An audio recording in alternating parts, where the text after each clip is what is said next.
But as time went by, the gang culture came and took over the jail. We didn't have enough officers.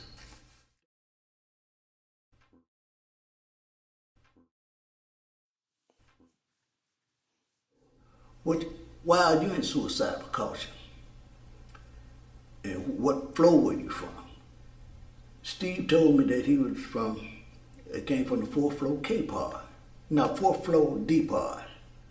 And when he said that, I knew that was a very bad part. And so I started talking to Steve.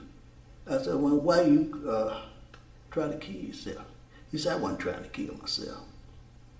He said, he explained everything that happened. He said he was in the park. He said all of a sudden, came in sitting next to him and started soliciting him. Asked him as if he was weak, asked him to perform oral sex on him. Steve said, hey, he said, I ain't no punk. He said, I ain't no punk. He said, I don't do that. And when he said that, several other guys came in. So the guys hit him. And he said it was three of them, two of them held him down. And they very bad. And he said they poured something into his rectum to wash away the evidence. And he said after he got raped, he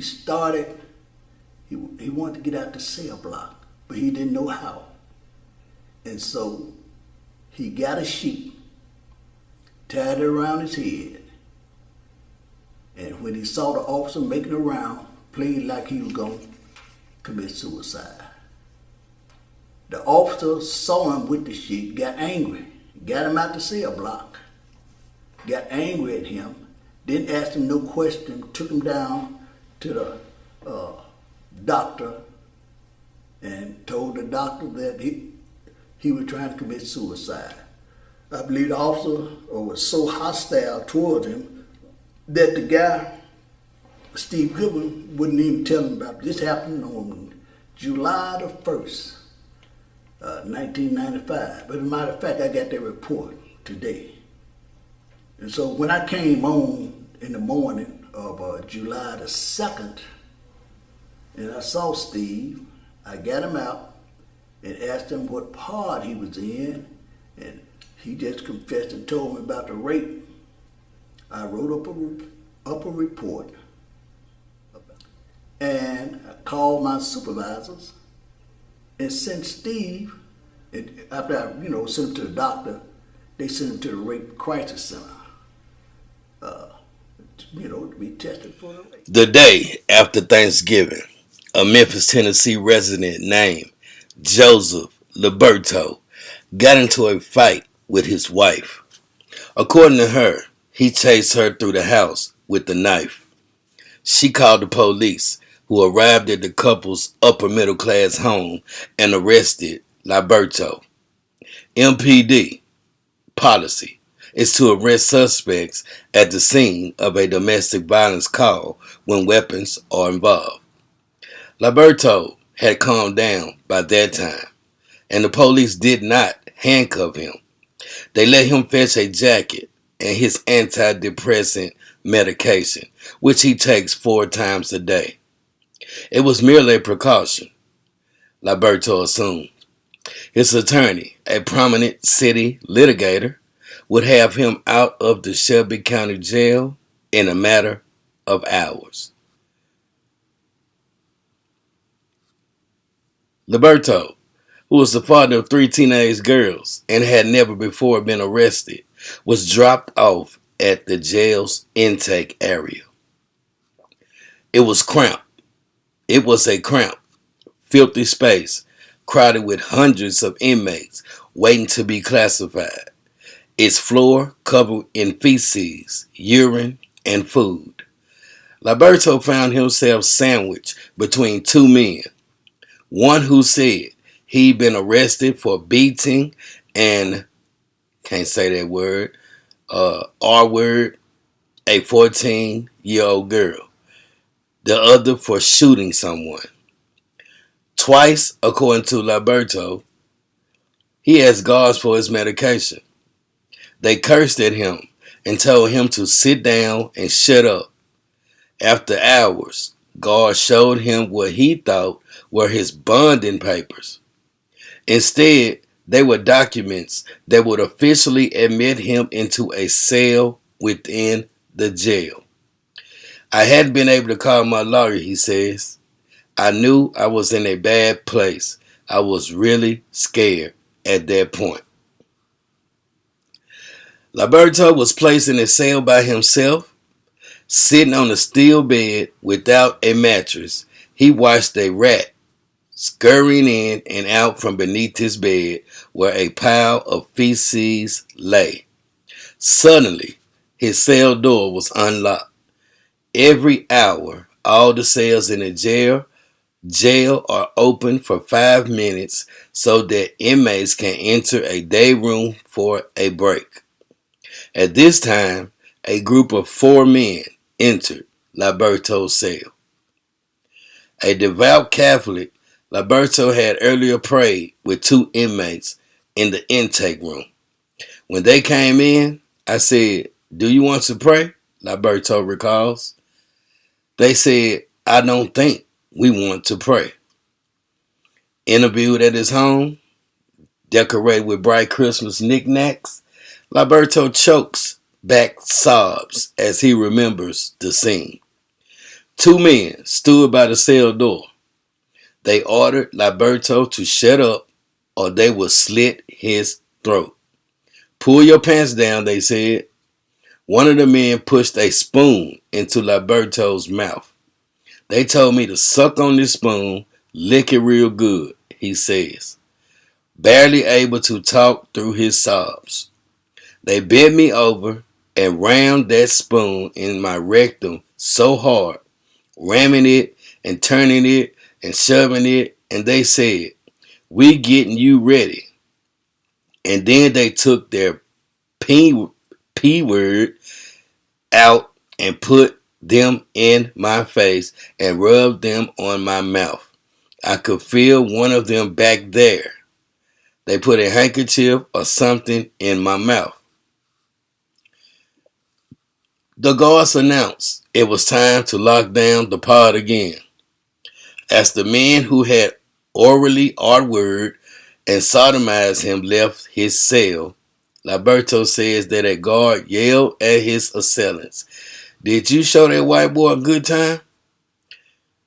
From admission to when he finally posted bond and left, Liberto's ordeal in the Shelby County Jail had lasted more than 26 hours. He is still suffering psychologically and physically. Medical records show that his rectum was torn. He used a sock to absorb blood immediately after the assault, but says he's still bleeding almost 2 months later.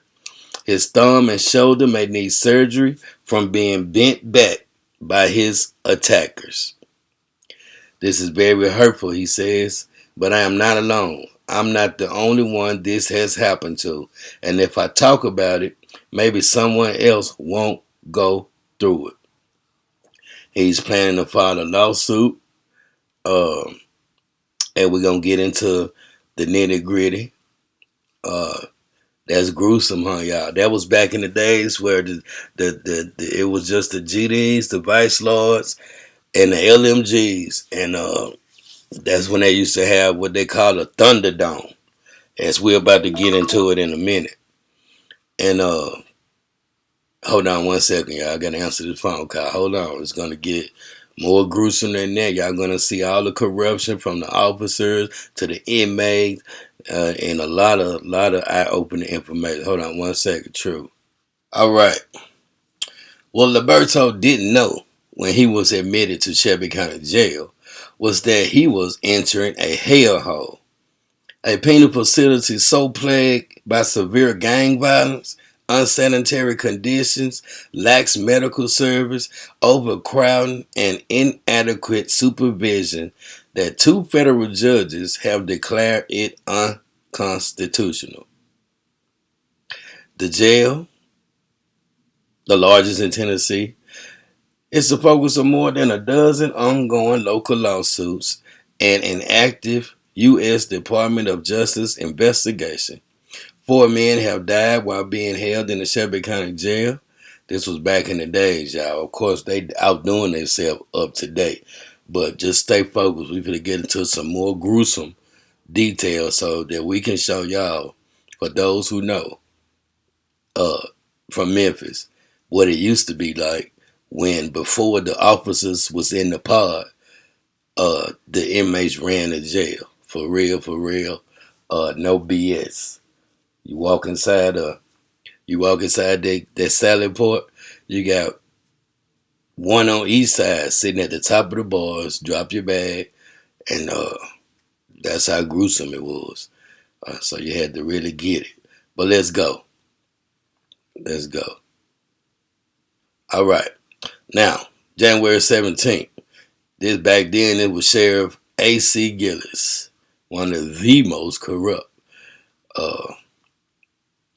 Just last week, on January 17th, Gillis and other penal authorities, they got slapped with a $22 million lawsuit by 16 of their own guards who claimed they were severely traumatized after Sheriff A.C. Gillis and others authorized a phony damn takeover of the control room. Pay attention. Liberto is just one of hundreds of inmates who have been assaulted at the jail. Former inmate Darius Little, who was 19 years old when he was G-raped. Oh, damn, I said it. F it. We can't use the R word on YouTube. He was G-R'd. He sued and won a civil rights suit against the Sheriff Department in 1996. His case led to a federal court order to improve the facility's conditions and reduce inmate violence.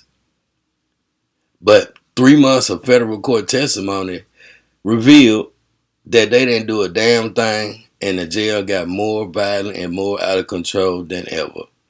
And so they put the jail in contempt, threatening to lock A.C. Gillis' ass up if he didn't improve the facility. He said, I can't fix the jail, McCullough warned the sheriff. Now that's what he said, A.C. Gillis. I can't fix the jail, the sheriff said, but I can make you want to fix it. So he's like, well, all right, let's get into it, y'all. I know y'all ready for the, all right. Now here's the booking process back in the days. This is when you had to come through the old intake, and it was horrific. I had the unfortunate experience of going to jail first time in 1993. As with Liberto, the nightmare for many of those who are admitted to Shelby County Jail begins as soon as they walk in the door. A jail is supposed to be a temporary holding place for people when they're arrested. Unlike prison inmates, people in jail have not only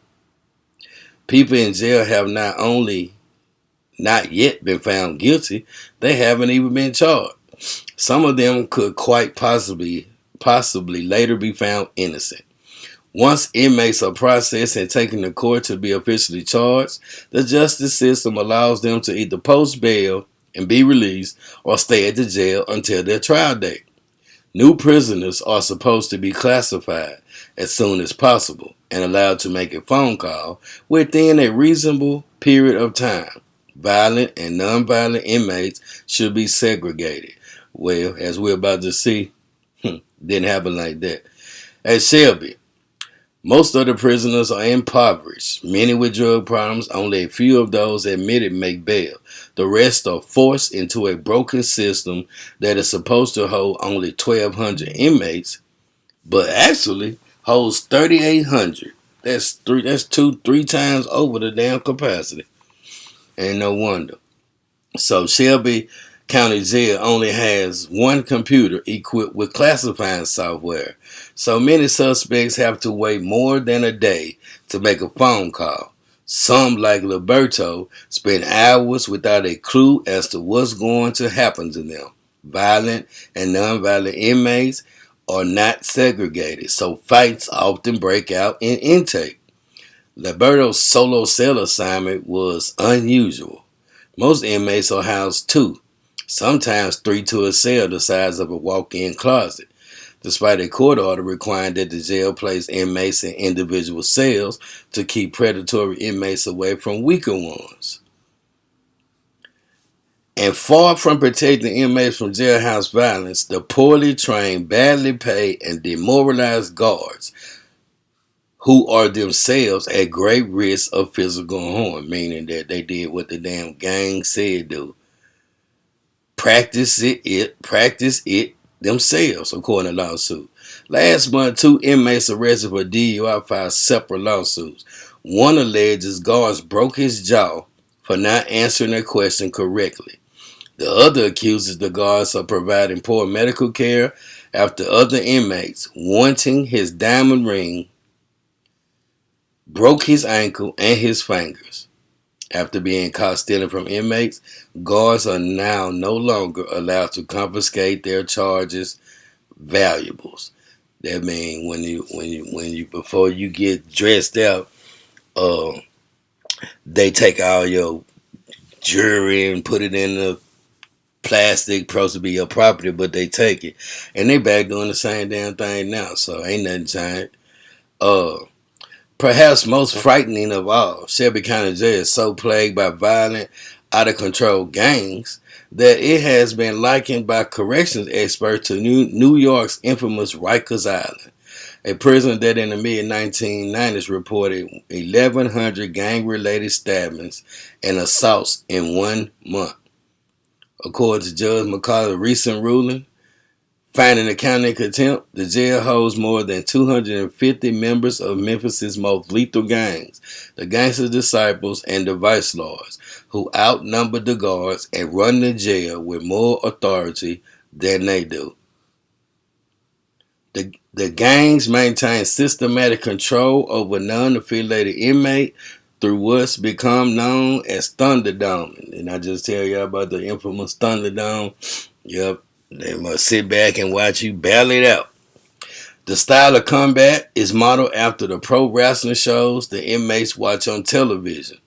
Typically, a non-affiliated inmate is jumped from behind by a group of other inmates, hogtied with their bed sheet and beaten with their heavy rubber shower shoes and filled water bottles. Larry Graham paid a price for refusing to Thunderdome. In November, the 5'11", 220-pound inmate told Judge McCullough that he was savagely beaten, hog-tied, and strangled with a rope, showing the court a thick white scar encircling his neck. Graham said that while he floated in and out of consciousness, his attacker stripped him and took him to the showers. He woke up naked hours later, hog-tied on his cell bunk. He was transported to the hospital where doctors fixed his broken bones as he struggled to open his swollen, bruised eyes. Though he doesn't know why he was targeted other than refusing to participate in the Thunderdome, Graham and other inmates say there's no escaping the gang's torments. You just don't buck them. There ain't nothing you can do, and ain't nobody going to help you, he said. All right. Let's get it on to the juicy stuff y'all can read there, because I want to show y'all some more horrific all right. It isn't that the penal authorities haven't been warned several times that the jail has a major gang problem.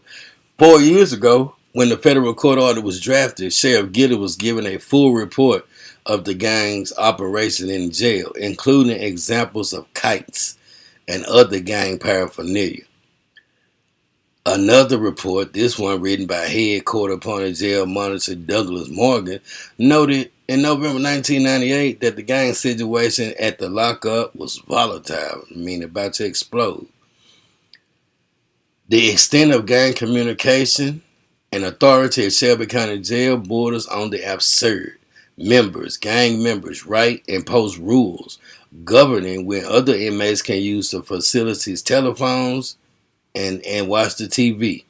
They dictate who can buy what and when during commissary visits. On a November walk through the jail, this reporter saw several inmate-written rules hanging near phones and TVs. To keep track of other inmates, gang members write notes to each other called kites, which they typically fold into the type of triangle wedges grade school students exchange. The Sheriff Department's only gang intelligence officer, Sergeant James Stroud, says that kites are composed of intricate, coded gang language and often carry messages about non-affiliated inmates who have violated gang rules. For example, one kite urges a man called Mac Pig to break off an inmate who has mocked gang authority. The institutional coordinator, the title given to the gang member who acts as a sort of jail godfather, is told that the offended inmate is false flagging, meaning that he lied about being a gang member. Inmates find information when they conduct background checks by calling members outside of jail to inquire where the inmate is from, in which neighborhood he grew up, who his friends are, and so forth. Inmates fire the kites in their cells, which some refer to as their offices. Gang members can also climb the incarceration career ladder by getting specially assigned jobs, a ranking system that inmates testified began as far back as 1988. Pod and cell monitors are assigned to the east and west side of the jail's four-floor cell blocks. Below them are chiefs of security, the first rung on the jail gang career ladder, assigned to protecting their superiors while they are sleeping or taking a shower. Mimicking the court system, the institutional coordinator conducts a trial before issuing out punishment. In Mac P's case, the offended inmate was sentenced to a timed 3-minute beating by other inmates. If an inmate objects to his punishment, he can write a letter of appeal to the brothers asking for another trial. Other penalties for insulting gangs: getting one's hair washed in a toilet, licking the inside of the toilet, or the floor. If the gangs are the jail's single worst problem, the guards may be the second. It is by all accounts a dreadful job, made worse by the all-powerful gangs and the lack of support from the Sheriff Department. Not only do the jailers receive lower pay than sheriff deputies, overtime is mandatory. A shift supervisor will often assign them to two 8-hour shifts back to back without telling them in advance so they can get a babysitter or do what they got to do. And 9 times out of 10, they do it because they need the money. Constant exposure to filth and poor air circulation has spelled high blood pressure and respiratory illness for many jailers. The number of guards is low. Back then they had about 1,000 guards. One guard for every 8 or 9 inmates, severely outnumbered. And getting killed on the job is a constant fear. Like I told you in the last video, 4 years ago, a guard named Dedrick Taylor placed a gangster disciple on lockdown. It wasn't a gangster disciple. His name was Country. He was over the vice lords, so they got that wrong. A type of short-term solitary confinement. Within hours, the angry inmate was released and immediately found a hit on Taylor. When his shift was over and he had returned to his suburban home, Taylor was shot dead, execution style, in his driveway. I'm going to leave the link to this article. It is very graphic and it goes on and on and on so that you can get a feel for what was happening and what's going on with this corruption in Shelby County. In the description box, that link will be there to this full article. Now, without further ado, This is the case of Early Story, a guy who blew the whistle on these conditions as we was reading, and then the corruption was so big, so out of control, that they ran a whole campaign on him, and he been fighting for over 20, maybe 30 years now. Let's let him tell y'all from his mouth exactly what I'm saying. Listen closely. True. Like, share, subscribe, I would support. To donate to the channel, Cash App, $ True Results #2. As I was just sitting here, big much love to Verna Lisi. Verna Lisi just sent a donation in. Um, uh, man, man, man. Oh, man. Yeah, yeah. So now I lost my whole train of thought, John. I'm talking about for real. Just went dead. But anyway, I get it back. Stay safe, stay true, and stay blessed. That crazy. True. We're rolling. Hey, yeah, my name is Early Story. What I'm trying to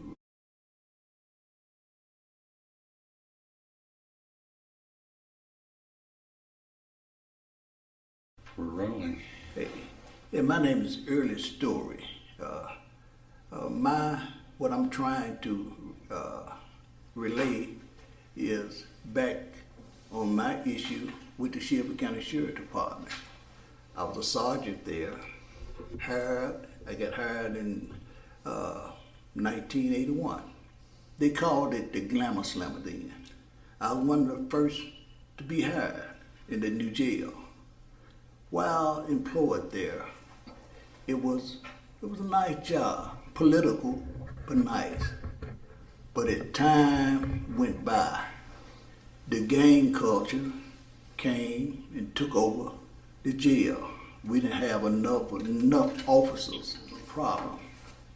But we handled it the best way we could. Gradually, the gangs and the violence got very, very bad. And the badder the gang activity got, seemed like the administration got less concerned about the activities that were going on. It got so bad that I decided to write down everything that transpired. 1988 being a good example where it was violence erupted through the tactical squad came and jumped on a lot of inmates, beat them up very badly. But they didn't go by the right way that we supposed to discipline inmates.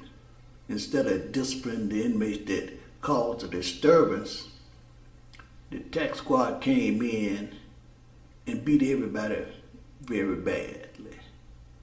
Now, if we as jailers, which I was always trained to do, if we was wrong for brutality dealing with an inmate, well, we could go to prison. And so when I found out that they were wrong and they were constantly getting by with it, because after they come in and create a disturbance, the inmates will be hostile towards us. And so I decided, me and some other guys went to the NAACP and testified against our own department about brutality. While we testified in federal court, Judge Jerome Turner was the judge. And when we testified against our very own department, it was some bruised feelings. The administration got very angry at the one that testified against the department. Judge Jerome Turner, however, warned the Shelby County Sheriff Department. Sheriff Gillis was the chief deputy, then Jack Owen was the sheriff. But at any rate, Judge Jerome Turner warned the sheriff's department, said, well, because of these young men testifying against their own department, I want to warn you all not to retaliate against these men for their testimony.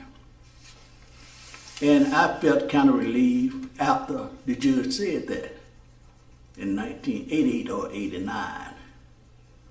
But shortly thereafter, matter of fact, a little over a year, the retaliation started. And I knew that I had to walk the straight and narrow. So I started keeping records of everything that I did while on my tour of duty. If somebody got raped, jumped on, or physically harmed, I'd write a report. I had to be right or else, they had a witch hunt off my job. And so it was some incidents that was so violent that every time that I would write a report and take it to Internal Affairs, they would be very hostile towards me. And I could tell that they had put me in a position where I was labeled as an enemy, as a snitch. And so they just didn't like me. And it was very hard doing my job. But the residents, the inmates, knew me to be a fair officer. And so they would continually come to me when it was a problem or if they felt threatened. And I would put them in protective custody. And this was going on long as I was there. 1997, January 1997, the administration finally figured a way to get me out of the jail. On January 31st, the Shelby County Sheriff's Department came to my home and arrested me. I asked them why were they arresting me. This guy, Lieutenant Dunlap, said, you're being indicted for drugs. I told him, no, this gotta be a mistake. That didn't do any good. They arrested me, took me 201 Poplar. And so I didn't know really what was going on. They set me a bond at $10,000. After I made the bond, I never will forget, I went home and me and my wife were laying in bed and we were trying to figure out what had just transpired. And while we was talking, all of a sudden the news came on. And they had breaking news. The Sheriff's Department just had a great big drug bust. The names are very sketchy now, but one name we're hearing is a Sergeant Early Story. And I was really dumbfounded as to why the news was broadcasting this.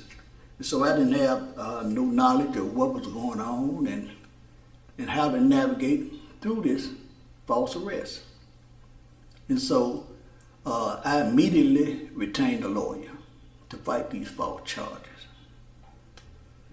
And before we went to our preliminary hearing, my lawyer was telling me, because they charged myself along with two other guys, myself, a guy by the name of Bernard Kimmel, and Victor Campbell.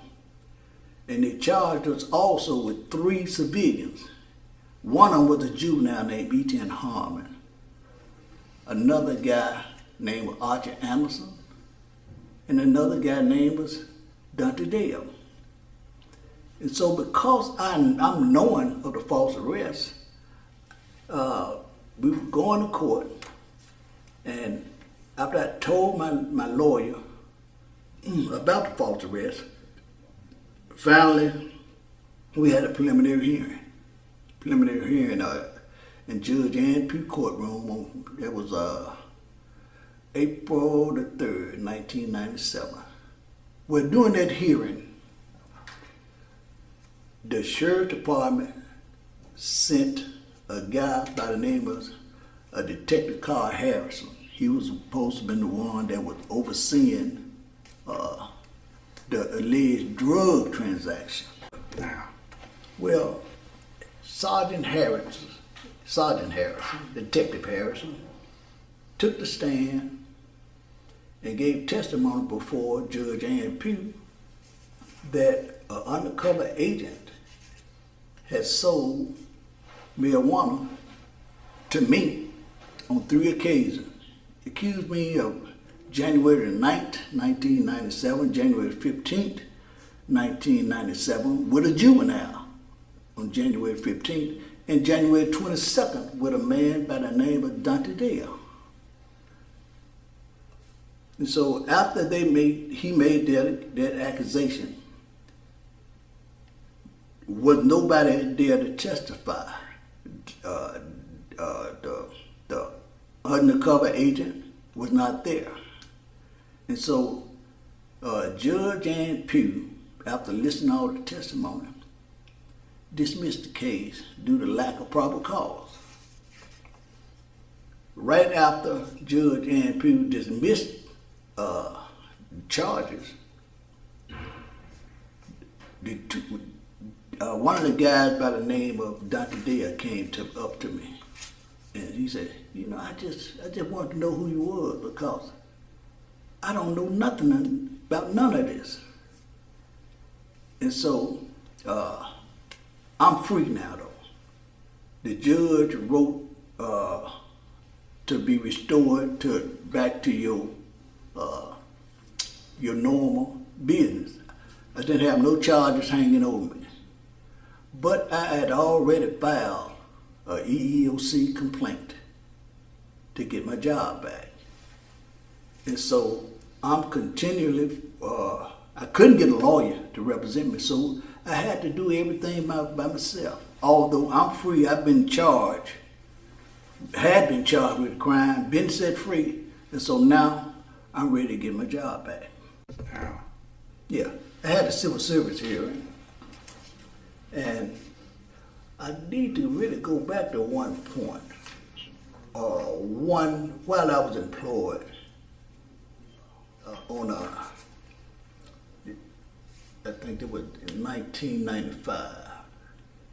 1995, I came on duty and working on the second floor. While I was working, an inmate came up to me and said, "Sergeant," he said, "this man named Stewart, he won't get up to eat his breakfast." So I went to the cell block. When I went to the cell block, Stewart was barely talking, had dried up blood on him. And I told my officer to open up the cell block. When he opened up the cell block, I saw that this man was very ill, almost to death. And immediately I called my supervisors, called a hospital unit. And they came and got Stewart. I took pictures of Stewart and the bloody clothes for evidence. Stewart had been attacked by another inmate.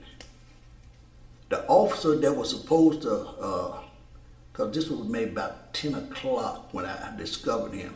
The officer that was supposed to have discovered him on this early morning head count didn't discover him, so I had to charge the officer with neglect because he did not find him on morning head count. I knew I had to do that because they would have charged me because I was being watched. And so Stewart died from his injuries. And so after Stewart died, and this was such a violent incident, I was wondering why the Internal Affairs didn't never call me over to ask me questions concerning his death, since I was the one that discovered him. They never would interview me. And so right then I decided that they was, I had to cover my interests. So I took the reports concerning Stewart. His real name was Mickey Gregory.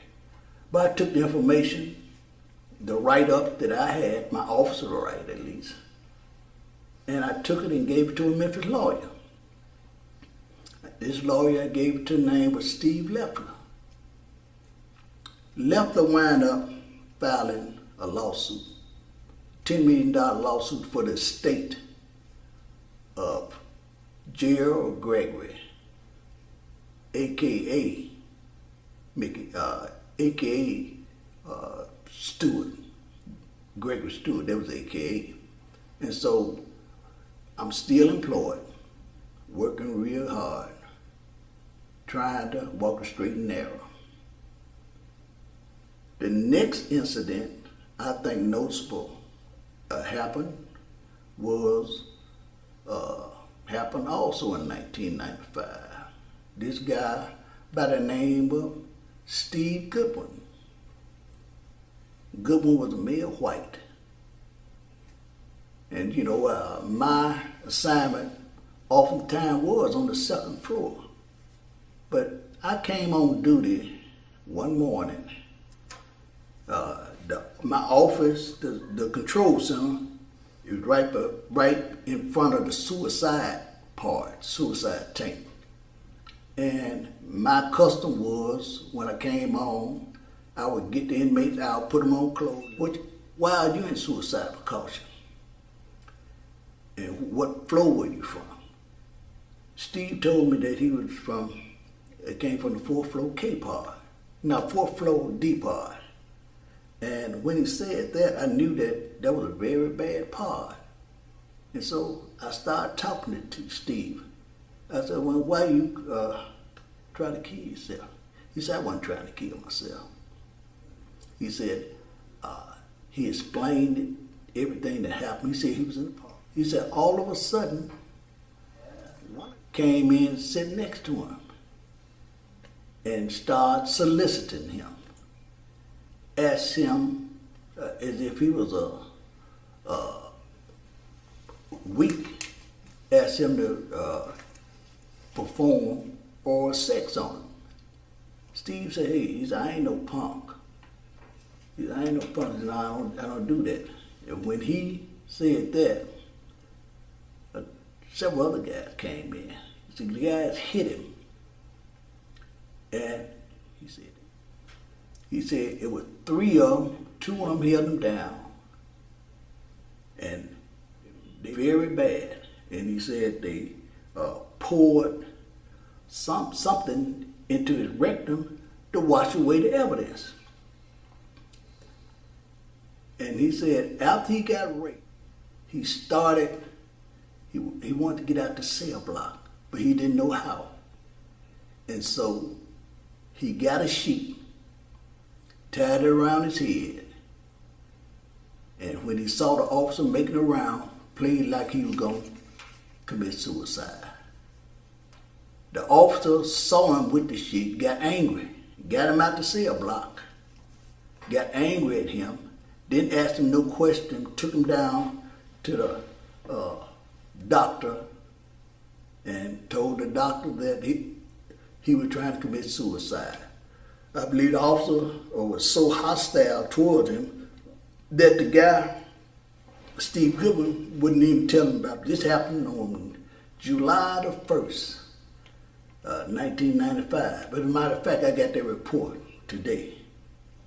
And so when I came on in the morning of July the 2nd, and I saw Steve, I got him out and asked him what part he was in, and he just confessed and told me about the rape. I wrote up a report about the rape, and I called my supervisors and sent Steve, and after I sent him to the doctor, they sent him to the rape crisis center, to be tested for. After that, I noticed that internal affairs, they normally talk to the officers whenever it's a violent rape or a fight, but they didn't call me. They did not interview me at all. And so I figured that they were watching me and they were trying to get me to slip. And so the information concerning Steve Goodwin rape, I took it to a Memphis attorney by the name of Richard Fields. Richard Fields. So Richard Fields and several others, they started this lawsuit against the county for the violence that was going on. So now I have two very bad, serious cases. One ended up in death with Gerald Gregory. Well, concerning Goodwin, I gave the information to Attorney Richard Fields, who I had testified in federal court before, which A.C. Guinness, against A.C. Guinness in 1988.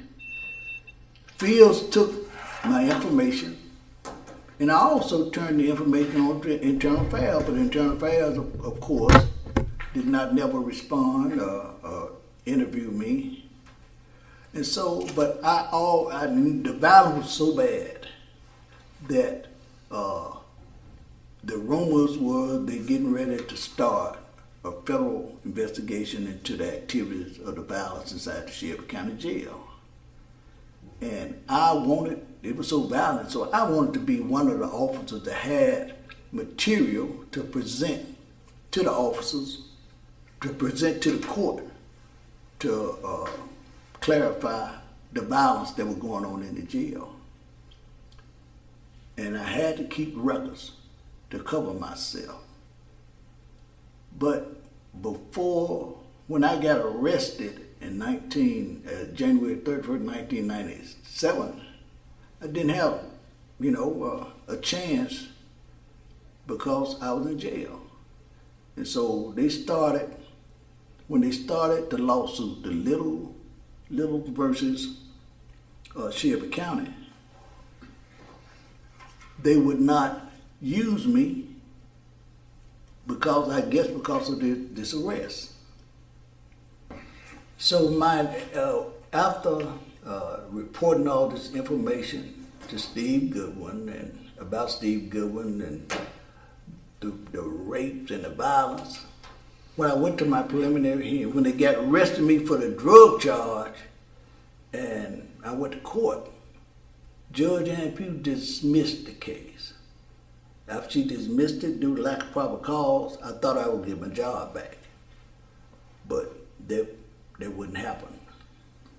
And so I had to get a lawyer to file my court case in federal court. And I couldn't find a lawyer in Memphis to even take my case, although I was set free. And so I had to file within the federal court, pro se, because we had a 90-day limit. After I made my time to file within federal court, all of a sudden, in my civil service hearing coming up, I needed a lawyer. And so the court granted me a lawyer. His name was Steve Leffler, because Steve Leffler was one of the lawyers that I gave information to about the guy that died, Gerald Gregory. So Leffler took responsibility in handling my court case.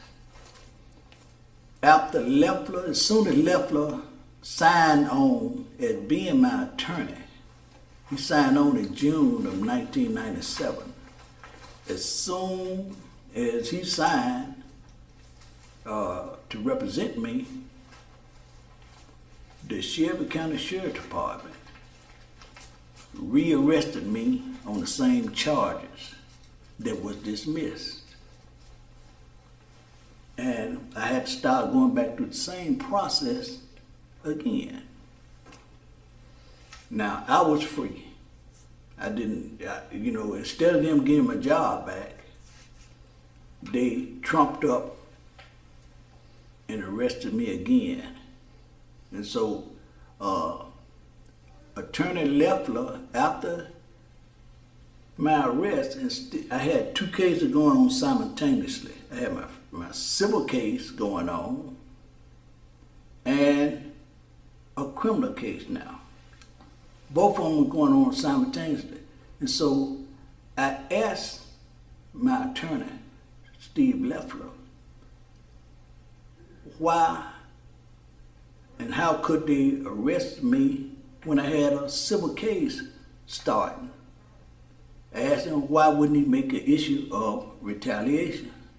Because I, of course, like I said, I hadn't sold no drugs or anything. He really did not give me a definitive answer. And so I had to start going through the same process